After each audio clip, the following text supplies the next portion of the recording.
Mario's a sociopath, Peach is a bipolar dictator commanding an army of brainwashed fungi, and Bowser is a struggling single parent. Is there, anyone left? Well, hello. Well, that's enough provocation for me.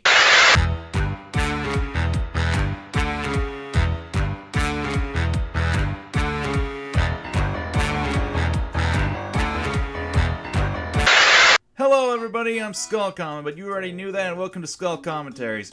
You know, people are gonna think that I have something against MatPat and Game Theory at this rate, since this is technically the 4th video I'm doing on this. While I don't have anything personal against him, I do have issues with both him and his shows. But that's for another video, so let's talk about Luigi. Yep. Recently, MatPat decided to cover another character in the Mario franchise, the lovable Luigi. I don't think I need to say anymore, so let's just hop right into it, shall we?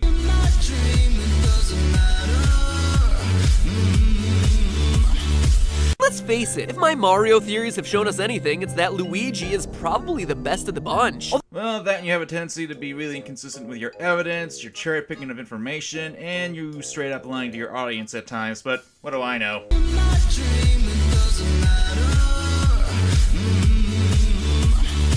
Kinda like the guy. You know what? It's long past time that we give Luigi some well-deserved love. And yet, once again, as we've seen time and time again in this franchise, looks may be deceiving. Because in researching the lovable underdog Luigi, one particular appearance of his stood out from the rest. If we're talking about really diving deep to find out what makes Luigi tick, we need to look no further than a game where we get to see all the sides of him. All 2 sides, that is. Because the most insightful title for talking about Luigi is Super Paper Mario.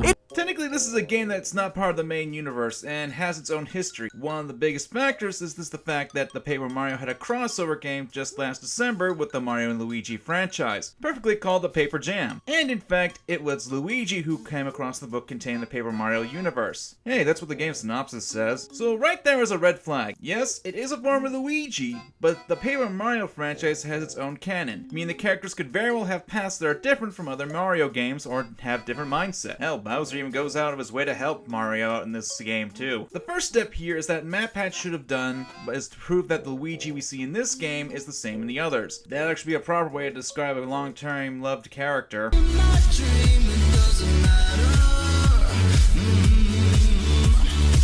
Even if you did play Super Paper Mario, here's what you need to know. The big baddies for this game aren't Bowser and Peach, it's Count Black. Not Jontron Black. Black. And his, totally angsty counterculture business associate, Nastasia. Okay, I may have skipped it, but this is the second time you brought up another big YouTuber. Why? Did you feel the need to put more into the search engine so people would come across your video and channel? Pointless rambling aside, the joke overstays its welcome. I get that humor is subjective, but when you keep throwing the same joke at the audience so quickly in a span of 5 seconds, it comes off as trying too hard. At an early point in our story, Luigi finds himself to be the first responder on the scene of Count Black's castle, where he gets duped by 2 Goombas who lead him straight to Nastasia. What happens next is why this game will end up being important for Luigi. Nastasia uses her hypnotic laser eyes to instantly hypnotize him, turning him into the evil Mr. L. Mr. L, an arrogant villain with an attraction to Peach and a jealousy of Mario's jumping abilities. He fights viciously against Mario and the gang in multiple forms across the entirety of the game, up to and including the final boss. I would like to point out that the final boss of the game, while is Luigi becoming Mr. L's final form, it wasn't due to Nastasia's power. It was actually due to an item called the Floro Sprout, which can be used to control the minds of those who got them planted into them, which includes Luigi and transforms him into the final boss. Just wanted to put that out there, since by the way MatPat makes it sound, it makes it feel as though Nastasia was the one who caused the final transformation, which is not the case. He's violent, he's aggressive, and he is out for blood. And if you're upset that I didn't put spoiler tags before revealing that this guy is Luigi, well then, I just have no words for you. No words, I say! You just spoiled the final boss of the game, as well as a rather prominent plot twist as well. So well done. So not only did you just ruin a game for the people who didn't have a chance to play it yet, but you just spat in the faces of those who could potentially get mad at you for doing something and assumed that they would get mad for a singular reason. Now, to understand why this is important for Luigi, we have to talk about hypnosis. In all the official game wikis, Nastasia is referred to as having instantaneous hypnotic. While it does say hypnotic powers, it also says she brainwashes them. It says it in your own video. Powers, and Luigi is referred to as being hypnotized. In game, though, Nastasia refers to her powers as both hypnosis and as brainwashing. So, which is it? Okay, for once, I actually did a little legwork for MatPat. I know, shock of all shocks! And found the script that MatPat is using. It's from GameFAQs. Not really the most reliable source for scripts, mind you, but hey, it was the best I could find. I bring this up because Nastasia's powers are referred to as brainwashing in game text, and not action since that can be left up to interpretation, up to 6 times, while hypnosis was only mentioned twice. And even then, one of those 2 times was referred to as hypno powers. Personally, I side with the more prominent, more used term here, since in the media such as video games, comics, and movies, the two tend to be used in a much more flanderized state and can often be interchangeable at times, which is common practice in media.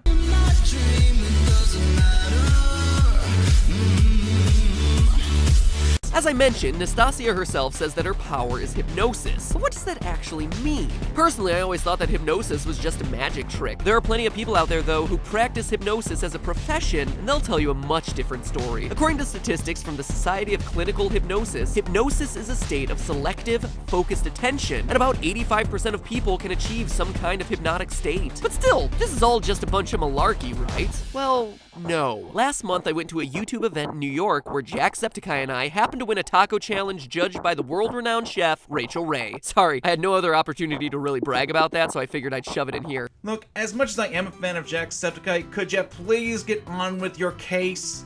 Seriously, that's not a joke. It's just another portion of you bragging about rubbing elbows with famous people, and it makes it a chore for people to watch your video as they don't care. Seriously, you keep bragging about yourself in each of your videos as of late, and it's getting annoying and it makes it hard for people to watch your videos as a chore. But more to the point, at this event, we got to see a real hypnosis demonstration done on YouTubers who I know and am personal friends with. And let me tell you, these guys weren't acting. And of course, because it happened to YouTubers, duh, it's all over YouTube. Afterward, you could see in Joey Graceffa's vlog that he felt awake and aware during the whole experience. Like in the moment, like my mind was like, oh, you can do this, like this is what you're supposed to do. Looking at my own personal experience watching the show, it seems pretty clear that the hypnosis happened pretty fast, as quickly as you saw in the video. It's just a matter of finding people whose minds are open to accept the power of suggestion. And look at Luigi, he's a textbook candidate. He's used to taking direction from everyone. He's been controlled by people all his life. He's already used to taking action based on what's suggested to him. This is also definitely the closest thing we see to Nastasia's powers in Super Paper Mario. She's described as having instantaneous hypnotic powers, which is a little faster than what happened at the YouTube event, but frankly, not by all that much. What the YouTubers went through is a form of hypnosis known as deep hypnosis. Under the effects of deep hypnosis, those subjected to it can move about, open their eyes, and in some cases undergo medical procedures without any additional anesthetic. And there isn't a real clear reason for this. Researchers in the field have contended that there is a factor in hypnosis, and that is the subject's willingness to be hypnotized. Simply put, you can't be hypnotized if you don't want to be hypnotized. Now granted, in my research I did find a few claims of being able to hypnotize people unwillingly, but the settings for how that worked were much different than how it was in the game and in the YouTuber's case. Environment can have an effect on these sorts of things. Creating a setting where the subjects of hypnosis will be more willing to believe that hypnosis will work is a key to successful hypnosis. Let's go back to the YouTubers that MatPat brought up. Considering that they're public figures with practically millions of people following them, if they were to be showing much more negative stance towards the hypnotist, then that would look bad for them online. Now don't take this to mean I'm saying that they were faking it. But what I am saying is that they are more mentally willing to open themselves to a mental manipulation, since there was an expectation for them to do so. Now let's look at the game, and considering that Luigi is being frantic, surrounded by enemies, and he's actively opposing the supposed hypnosis. That would have a much more drastic impact on the supposed forced hypnosis. One of the myths that a lot of scientists have explained is that people who act silly or respond to instructions to do foolish things to do so is because they want to. Once again, the subject has to be willing to cooperate. In addition, there's a good consensus that it's impossible for anyone to be implanted with suggestions that go against their will. There's a lot more, but I've gone long enough and I'll leave a link to the description for my sources. A lot more than what MatPat does. Again. My point, hypnosis only works on those who want to be hypnotized. So, MatPat, you can't say, Okay, great, so Luigi is hypnotized. You haven't proven he was hypnotized. That explains what happens to him and why he becomes the evil Mr. L, right? Actually, no. It turns out that Luigi's behavior can't be explained away by hypnosis. Then what the hell was the point of the last 8 minutes of your video? You just wasted so much time, you lousy...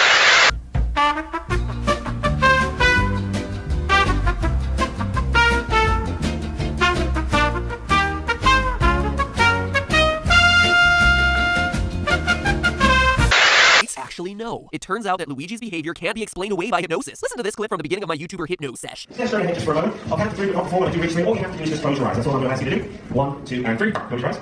Good. Open them back up.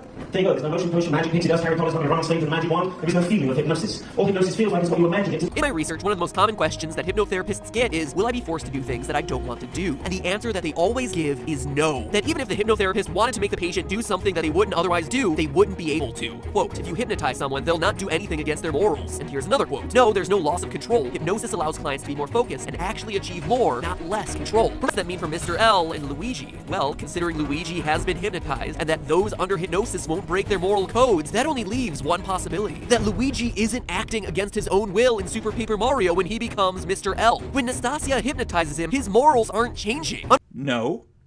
Just no. This whole video is hinging on Nastasia's ability being that of hypnosis, completely ignoring the fact that it could be just brainwashing that's used in a more fantastical sense, which, considering there's a plant in the game, the Floral Spout, which can actually make both Mario and Luigi get a game over because it brainwashes them into a pair of lackeys for dementio, and the fact there was an entire race of people, Kragnons, that were brainwashed into slavery. Brainwashing is a very good possibility here. And the same was done for Bowser's minions, who are forced against their will to serve Bleck. And in fact, we see the effect being done to a Koopa, shown here.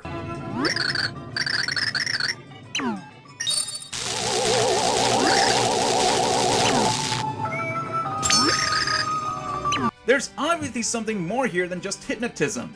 There's a magical or even a psychic force that's affecting their mental capabilities, especially if it's creating new clothes for the characters affected by the ability. So it isn't hypnosis. It's only hypnosis used in a fantastical sense, which, while it is something that MatPat goes for a real life example, doesn't work here since there's more than just hypnosis happening, obviously shown with the footage of the game. Under that sweet, doofy Luigi exterior we all know and love has existed Mr. L all along. He didn't need to be re-educated, he didn't even need to be threatened. He just needed to find himself in a hypnotic trance where he lost all his inhibitions and fears, and for once in his life wasn't afraid to show how he really felt. And it makes sense, doesn't it? Sarcasm for Bowser, feelings for Peach, open antagonism for Mario. When he falls into a trance, the real Luigi comes out, unearthing what seems to be some pretty intense feelings for the gang. They might not think he's in control, that this is all some alternate persona, but he most definitely is. That man, Mr. L, is the true form of Luigi, his thoughts and his ambitions. So there you have it. The most real Luigi has ever been with us was under hypnosis in Super Paper Mario. Okay, even ignoring the fact you're taking another universe version of Luigi and slapping that the entire Luigi as a whole, you haven't proven a thing here! As I stated, hypnosis is done by people who only cable on a willing participant, which Luigi wasn't, so it can't be hypnosis. But everyone who was brainwashed by Nastasia showed resistance to her abilities. Especially considering that we're in a world that's filled with talking turtles that can fly, talking pizza toppings, and the ability to fold yourself into a paper airplane, using the real-world equivalent of hypnosis will not work here, especially since there wasn't a light show happening around your examples at the YouTube meetup. And this is even further disproven by the Koopas and Goombas that we see get brainwashed. If it was just removing their inhibitions and stuff, why the hell would they want to work for Count Bleck? The guy who practically kidnapped them at the beginning of the game and still had his assistant Nastasia brainwash them? If you want to say that maybe it was a different method for Luigi, well, that falls on the MatPat to prove that, but he doesn't. Even besides that, even more, there's a game that proves you completely wrong, MatPat. A game where we actually see the inner workings of Luigi's mind and see what he thinks of Mario. That automatically proves you wrong. Allow me to introduce you to Mario and Luigi Dream Team, where we actually get to see the subconscious of Luigi and what he really thinks. The advent of this incredible new personage allowed the Green Thunder to unravel like never before. As they fight side by side on this journey through the lofty realm, we discover the secret to Luigi's inner livelihood. Why does Luigi put up with forever being player 2? Because he loves his brother. All he's ever wanted was to be with Mario, to help him, to fight with him, even when he doesn't need it. His older brother gives him strength, gives him hope, and makes him happy. This is a layer of development I'm certain nobody expected, but in the end, it made me even happier to be battling with them together. Don't you ever go telling me Mario characters never develop, because even within dreams, the meaning remains real. Luigi and Mario never let each other go. You know what this video was? MatPat went to the YouTuber convention, got to see the hypnosis event, and thought that was cool. Remembers the one time that hypnosis happened in the Mario game and BLAM! Instant theory in 3 minutes, enjoy your cup ramen with it. And with that, I'm done. Later, boys and girls.